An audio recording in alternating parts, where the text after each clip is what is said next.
to Invited Back with Sabbath Kapahu. If you're watching this on YouTube, take a walk with me through Volcano National Park as we recap Q1 and February and March in this episode of the Invited Back podcast. It's been a full and fulfilling couple of months. Conversations that have led to airline tickets, sending my husband a week away out of country for training, remembering what it's like to be full-time mom and full-time business owner and full-time CEO. And guess what I added to that list this February? I'm a full-time student. I started my MBA program with the College of Paris through Dusair Global Business School.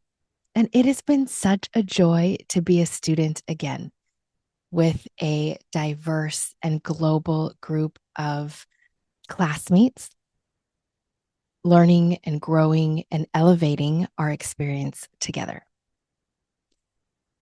Also, February was an opportunity to dive deep into some incredible conversations on the Wild Conversation podcast. We got to speak with Dr. Arthur Satterwhite and have an incredible conversation about process. And at the end of the whole thing, what we always ask our guests is, are you in a season of changing yourself or accepting yourself? And I love what Dr. Satterwhite said. He said, I can't change what I don't accept. Just pausing for a moment to let that sink in. I can't change what I don't accept. I got to speak at the fellowship, a group that meets every Thursday morning online and has been doing so they used to do it in person in the city of Seattle, and now they meet online. And I had a chance to share my journey of rebuilding, of reconciliation at the personal, what's happening within myself, at the team, what's happening around me in my marriage, in my family, and at the organizational level, what is happening in the spaces and conversations around me that are part of this reconciliation journey. As I am recording this, it is actually March 31st, which is the day that my brother took his life 1 year ago.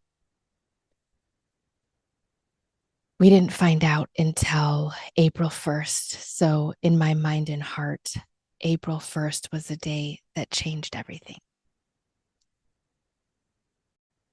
As I got to share with the Fellowship Seattle my journey of reconciliation, I also got to share what has transpired over the last year as we've stepped one foot forward in front of the other through brokenness, heartache, and groundbreaking experiences where conflict and sorrow became a catalyst for beauty and innovation and joy and hope. So on the precipice of the 1 year anniversary, I get to ask myself this morning as I listened to my Lent devotional, I wrote down these notes. Sometimes we grow attached to our brokenness. And sometimes we need to turn the tables in our lives to awaken from the comfort of apathy. And if there is anything that this past year has taught me, about my comfort is that as soon as I can get real about my relationship with being uncomfortable, the quicker I can be honest about my relationship with ambiguity, the closer I get to the reality of the subconscious thoughts and beliefs that shape my words and my judgments and my actions without even knowing it, the sooner and the closer I get to moving those subconscious thoughts into my conscious mind and making an intentional choice to say, yes, I believe that, or no, I don't. And I am going to act accordingly. The sooner I can awaken from the comfort of apathy, from being attached to my brokenness, and instead be released into the freedom of healing. It's hard work.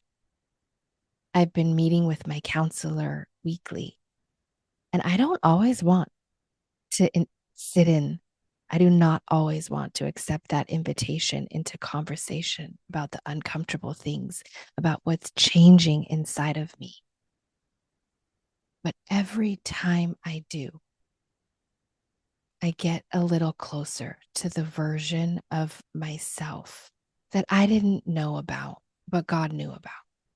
This version that incorporates wifehood, motherhood, deep friendship, business connections, being a student and a learner, being missionally minded and intentional about every single conversation, trusting the process along the way,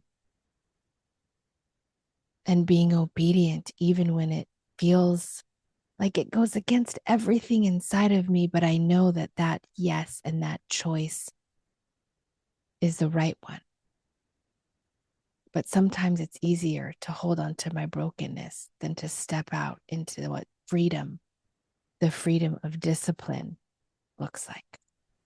Not only does April 1st mark the day that I lost my brother, but it marks the first day of week 1 of my nutrition journey with First in Nutrition. It has taught me so many things, but I was reading over my tracker that I turned into my coach that first week. And I said, when everything in my life spiraled into chaos, I knew that I could control what I chose to fuel my body with. And what a gift that has been. May we continue to reimagine, reinvent, and reinvite one step at a time. I am so thankful to be on this journey together of year 3 of the Invited Back podcast with Sabbath Kapahu. Until next time, aloha.